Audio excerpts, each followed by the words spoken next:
Lorsque tu ne travailles pas ta vision, tu vas vivre pour travailler dans la vision de quelqu'un d'autre.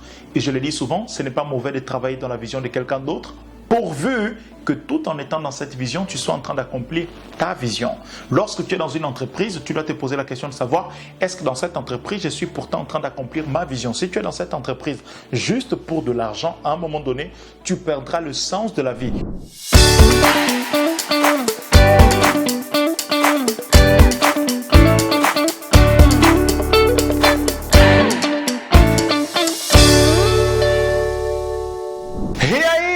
Bienvenue sur LipDeep. Ici, je traite les questions de quotient intellectuel, spirituel et émotionnel, car je crois que les trois contribuent pour toutes sortes de développements, qu'ils soient personnels, professionnels ou encore social.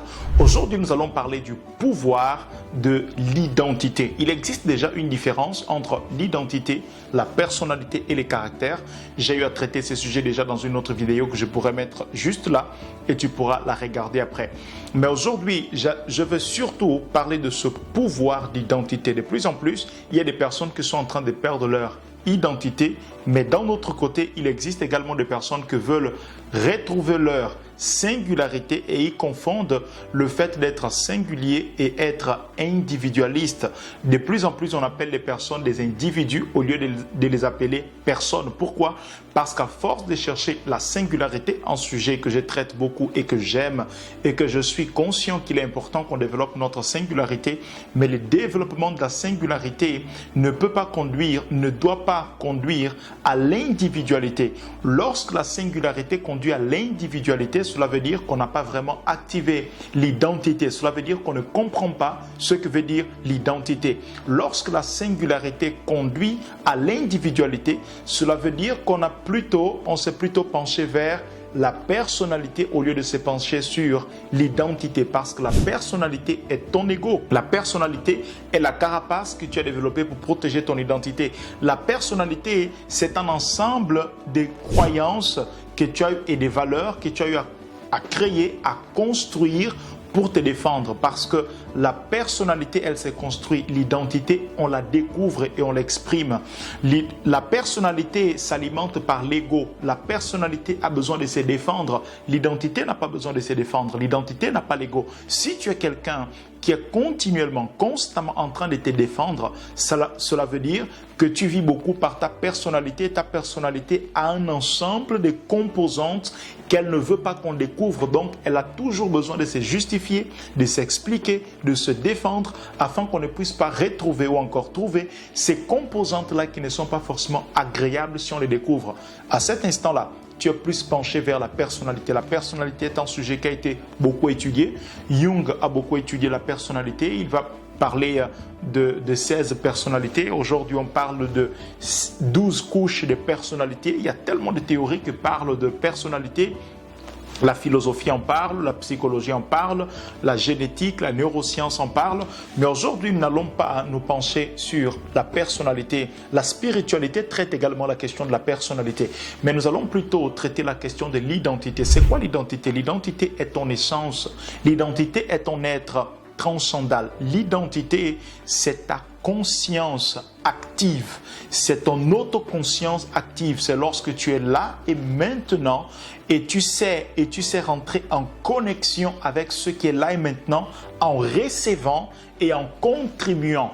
Parce que lorsque tu actives ton identité, tu contribues et tu reçois également. Tu ne reçois pas simplement, mais tu contribues. Pourquoi tu contribues?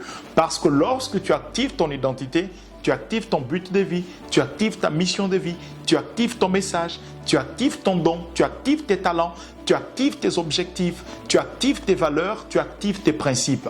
Et lorsque tu actives ces choses, alors tu peux réellement contribuer. Lorsque tu veux contribuer, lorsque tu veux avoir un impact réellement, avoir une influence dans la vie, mais que tu ne parviens pas, c'est parce que ton identité n'est pas activée. Active ton identité et tu sauras activer ton impact. Active ton identité et tu pourras provoquer un changement qui s'opère d'abord en toi, une transformation qui s'opère d'abord en toi, une métanoïa réelle en toi. Ensuite, tu pourras provoquer ce même changement ou encore transformation chez quelqu'un d'autre. Mais tout commence par la découverte de quoi? La découverte de l'identité. D'ailleurs, les grands leaders sont d'abord des personnes qui ont eu à activer leur identité. Parce que avant que tu cherches à conduire quelqu'un d'autre, il faut que tu saches te conduire toi-même. Mais tu ne peux pas te conduire si tu ne te connais pas. Tu ne peux pas savoir où tu veux y aller si tu ne sais pas quels sont les moyens que tu as pour y aller. Or, les moyens s'activent par l'identité. Quand je parle de moyens, je parle des dons, je parle des talents, je parle des ressources intellectuelles, émotionnelles, spirituelles que tu as en toi qui te permet réellement d'atteindre cet objectif. Donc, comprendre l'identité et l'activer est très très importante. L'identité a été beaucoup discutée pendant des années. Dans le domaine de la philosophie, certainement tu as déjà entendu parler de connais-toi toi-même. C'est Socrate qui l'a dit, connais-toi toi-même et tu connaîtras l'univers et les dieux. Donc la question de se connaître, la connaissance de soi, dans la psychologie est traitée, mais plutôt dans la philosophie cela est traité, mais dans la psychologie également cela est traité. Par exemple, un humaniste, un psychologue humaniste, Carl Roger, il est très connu d'ailleurs, il va également traiter cette question de connaissance de soi en disant qu'on ne peut pas réellement dire qu'on se connaît tant qu'on n'a pas une attitude sincère envers soi-même et qu'on n'est pas capable de se sentir digne de recevoir de l'amour. Donc une personne, lorsqu'elle active en vérité son identité, elle ne se voit pas comme quelqu'un de méprisé, elle ne se voit pas comme quelqu'un de méprisable. Pourquoi tu es continuellement en train de te voir comme une personne qui est méprisée et méprisable? Tout simplement parce que tu n'as pas activé ton identité. Et parce que tu n'as pas activé ton identité, tu ne te sens pas suffisamment aimé. Et laisse-moi te dire que la manière dont tu te vois, ce sujet, là encore, on va parler de quoi? L'image de soi. La manière dont tu te vois, c'est l'image que tu vas passer aux autres pour qu'ils puissent te voir de la même façon. C'est lorsque tu corriges la manière de te voir que tu verras le monde autrement et que le monde va également te voir autrement. En fait, ce n'est pas le monde qui change pour que tu puisses changer. C'est parce que tu changes que les choses autour de toi changent. J'aime beaucoup une citation de Sénèque. Certainement, tu as déjà entendu parler de Sénèque, les tuteurs de Néron. J'ai connu son histoire et j'ai lu également un livre qu'il a écrit sur la tranquillité, la beauté de la vie, un très beau livre. Je l'ai connu parce que Guillon qui est son frère aîné, apôtre Paul a eu à la rencontrer dans la Bible et ça m'a permis, apôtre Paul a également rencontré les stoïciens, les épicuriens et Sénèque étant un stoïcien. Donc ça m'a permis en fait de connaître réellement le parcours de Sénèque. À la fin de son parcours, je n'ai pas vraiment aimé parce que finalement il va se suicider. Mais Sénèque va dire quelque chose d'extraordinaire. Sénèque va dire, ce n'est pas parce que les choses sont faciles que nous n'osons pas. C'est parce que nous n'osons pas qu'elles sont difficiles. C'est fort cette phrase. Alors pourquoi je dis cela? Parce que quand tu actives ton identité, tu vas comprendre qu'en fait ce n'est pas l'extérieur qui conditionne l'intérieur, c'est l'intérieur qui conditionne l'extérieur. C'est quand je commence à voir que c'est réellement possible pour moi d'atteindre ces buts que je m'élève, que je mets tout en place pour pouvoir le réaliser. Alors j'ai un message pour toi aujourd'hui. Est-ce que tu as déjà activé ton identité? Il existe 5 questions existentielles que tout homme pose et avant que tu arrives à l'âge de 30 ans, il faut que tu répondes à cette question, la question de savoir qui suis-je? Tu dois répondre à cette question, tu dois avoir la réponse à cette question. Qui suis-je? Une autre question existentielle, c'est pourquoi je suis là? Une autre question existentielle, c'est que dois-je faire? Une autre encore, c'est où vais-je? Et la dernière, quelles sont mes responsabilités? Toutes ces questions orientent vers l'identité, but de vie, mission de vie, aptitude, capacité et également la destinée.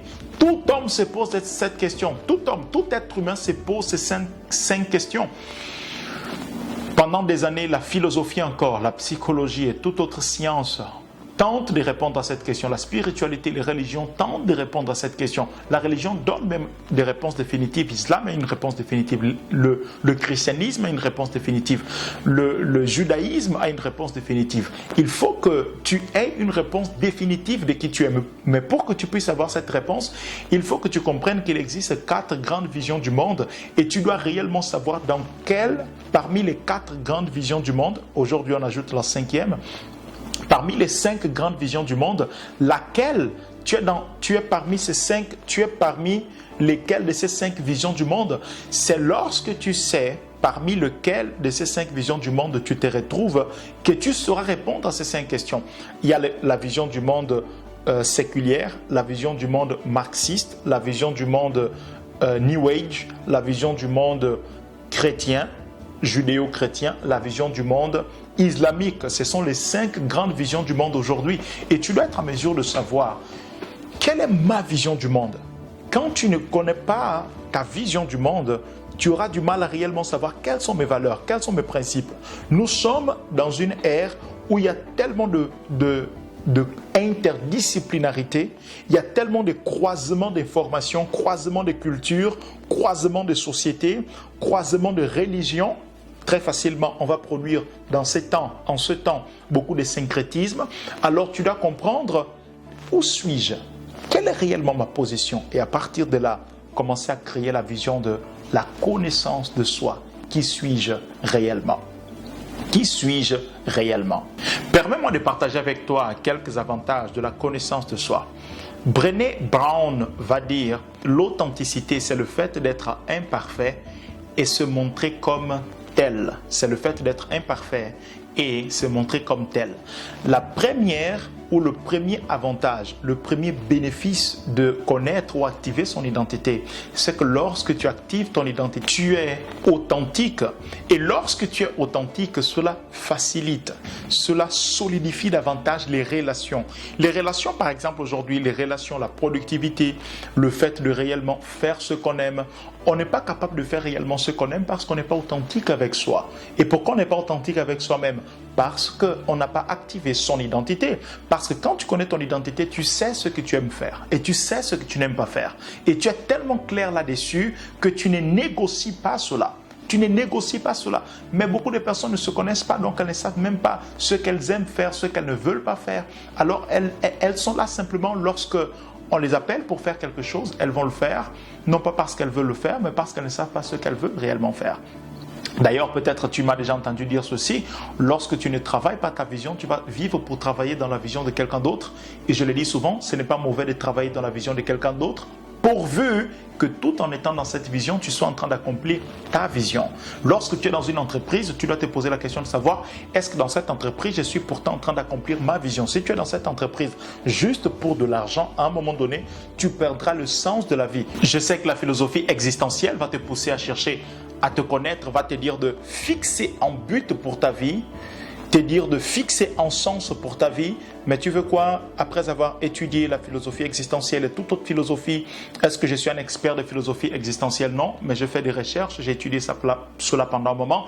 Et je peux te dire que le sens de la vie, ça se découvre. Parce que lorsque tu construis le sens pour ta vie, à un moment donné, il y aura des événements qui vont faire en sorte que tu puisses perdre ce repère-là. Mais lorsque tu découvres le sens de ta vie et que cette découverte a été faite par un ensemble de choses et que tu t'accroches à cette découverte, alors c'est plus difficile pour toi de t'en débarrasser. C'est comme si ce but de vie, cette mission de vie, encore ce sens que tu vas donner à ta vie est ancré sur quelque chose de plus solide que lorsqu'elle est ancrée sur toi-même, sachant que tu es un sujet que peut être influencé quelquefois, si tu n'as pas une maîtrise mentale, tu peux être influencé tellement par les événements extérieurs que tu peux changer certaines choses à l'intérieur de toi. C'est pour cela qu'il faut prendre le sens de la vie ou la mission de la vie, le but de la vie, comme quelque chose que l'on découvre au lieu de quelque chose que l'on crée. Mais ça, c'est une parenthèse. Donc, le premier avantage de l'identité, c'est l'authenticité. Le deuxième avantage de l'identité, c'est que l'identité te permet de prendre les décisions. Pourquoi? Parce que lorsque tu te connais, tu es clair sur ce que tu aimes, comme je disais tantôt. Et combien plus tu es clair sur ce que tu veux dans la vie, c'est plus facile pour toi de prendre des décisions. Des fois, lorsqu'on te pose une question, lorsqu'on te demande si tu veux X ou Y, tu as du mal à répondre parce que tu ne sais pas qui tu es, tu ne sais pas ce que tu veux, alors tu as du mal à prendre des décisions. Active ton identité et tu vas donc accélérer ta capacité à prendre des décisions. La troisième chose que la connaissance de soi va faire, ou encore l'identité, c'est de te permettre de te gérer émotionnellement, la gestion émotionnelle. Combien plus tu te connais, tu connais donc tes émotions. Tu sais qu'est-ce qui influence, qu'est-ce qui n'influence pas tes émotions. Tu sais qu'est-ce qui déclenche certaines émotions en toi et ce qui ne déclenche pas. Donc la connaissance de soi va te permettre de gérer plus efficacement tes émotions, savoir distinguer des fois les émotions qui sont les tiennes, les émotions qui sont des autres, les émotions d'autres personnes qui peuvent t'habiter, les émotions d'autres personnes peuvent, oui, t'habiter. Par exemple, lorsqu'une personne est triste, tu peux également être triste, mais tu dois être capable de dire que cette tristesse, elle n'est pas la mienne, c'est la tristesse de quelqu'un d'autre. Et comment cette tristesse est en moi? Par neurone miroir, par le neurone miroir. Parce que le neurone miroir va faire en sorte que je capte cette émotion et que je puisse la ressentir en moi. Mais c'est également lié à l'empathie. D'ailleurs, l'empathie permet également, l'empathie c'est également l'avantage de la connaissance de soi. Parce que quand je me connais, je sais connaître les douleurs, je sais sentir ce que l'autre sent, je sais les distinguer et donc je sais me mettre à sa place. L'empathie est une faculté de personnes que se connaissent réellement. Combien plus tu te connais, plus tu auras cette faculté, le fait d'avoir l'empathie pour quelqu'un d'autre, de te mettre davantage à la place de quelqu'un d'autre. Et pour finir, la dernière chose que l'identité ou la connaissance de soi va faire pour toi, c'est que tu vas pouvoir communiquer plus efficacement. Oui, combien plus tu te connais, plus tes idées sont claires. Plus tu te connais, plus tu sais le message que tu veux faire passer. Et combien plus tu sais le message que tu veux faire passer, combien plus tes idées sont claires, mieux tu peux les communiquer. Si tu veux développer une communication efficace, tu as besoin de te connaître, connaître réellement quel est le message qui t'habite. Là encore, laisse-moi te dire que à cause des réseaux sociaux, l'Internet, beaucoup de personnes véhiculent un message qu'ils n'ont pas vécu. Ils véhiculent, mais ils n'ont pas vécu. Il y a V de véhiculer, un autre V de ne pas vivre. Tu as besoin de vivre ce que tu véhicules. Deuxièmement, tu as besoin de sortir de toi ce que tu véhicules comme message. Cette chose doit sortir de toi. Non pas que tu as simplement entendu, mais tu comprends ce message. C'est ton message. Et combien plus tu es attaché à ce message, c'est plus facile pour toi de le communiquer. Je vois des personnes qui s'élèvent aujourd'hui, ils parlent de zone de confort, ils parlent parce que c'est un message qui a été divulgué pendant un moment, qui était très bien reçu, c'est un message qui est devenu populaire et on en parle. Mais lorsque tu vois quelqu'un parler, une personne parler de zone de confort, il a tellement étudié, il a magasiné ce message en lui, c'était une douleur qu'il voulait enlever dans le cœur, dans la vie de certaines personnes ou dans un groupe précis. C'est une douleur, il voulait travailler cette douleur, la douleur de rester dans sa zone de confort, la douleur de détruire son cerveau, parce que quand tu restes dans ta zone de confort, tu détruis en vérité ton cerveau, tu empêches qu'il y ait de nouvelles connexions neuronales. Et donc ces personnes avaient cette douleur. Et donc ils sont allés chercher à comment résoudre cette douleur. Mais d'autres en parlent simplement parce que c'est un message beau. Tu as besoin donc de connaître ton message. Et pour connaître ton message, tu as besoin de te connaître. Aujourd'hui, j'ai voulu te parler du pouvoir de l'identité. Découvre ton identité. Donc, comment découvrir ton identité? Je vais finir par là. J'allais finir, mais je vais te dire donc finalement comment tu peux découvrir ton identité. La première chose qui va t'aider à découvrir ton identité, c'est l'introspection. Tu as besoin de découvrir tes valeurs, tes principes, tes motivations et découvrir également tes émotions. Quand tu prends le temps de rentrer en toi-même pour découvrir tes valeurs, découvrir tes principes, découvrir tes émotions et découvrir tes motivations, alors tu commences à activer ton identité parce que l'identité renferme ces 4 choses. Dans une autre vidéo, j'avais parlé de comment est-ce que la personnalité est formée. Lorsque tu découvres ton identité, elle s'exprime par ces 4 choses. Elle s'exprime par une motivation, elle s'exprime par une émotion, elle s'exprime par une valeur et également par des principes. La deuxième chose qui va t'aider à découvrir ton identité, c'est d'écouter les autres. Prends le temps d'entendre ce que les autres disent de toi. Prends le temps d'entendre ce qu'ils disent concernant tes capacités. Il se pourrait que tu aies des capacités que tu négliges, mais que les autres voient comme étant réellement une très bonne capacité. La capacité à très bien conduire, la capacité à parler en public, la capacité à très bien cuisiner, la capacité à enseigner les autres, la capacité à très bien créer un site web. Il y a des personnes qui apprennent comment créer des sites web. D'autres apprennent seuls et ils le font très bien. C'est une capacité peut-être. C'est une intelligence mathématicologique ou logico-mathématique plutôt, qui fait en sorte que tu comprends très bien l'informatique, parce qu'il faut comprendre que tout l'informaticien n'est pas un bon mathématicien, mais tout bon mathématicien est un bon informaticien. C'est parce que j'ai fait l'informatique que je l'ai dit. Donc, si tu as cette intelligence-là, ça va te permettre de bien créer les sites web, par exemple. Donc, écoute ce que les autres disent de toi et ne néglige pas ce qu'ils disent. La troisième chose qui va t'aider mais à découvrir ton identité, c'est de tenir un journal, tenir un agenda, un cahier où tu écris tes idées, tu écris par exemple, tu écris tes idées, tu écris tes émotions, tu écris tes rêves. J'ai fait cela depuis 2015.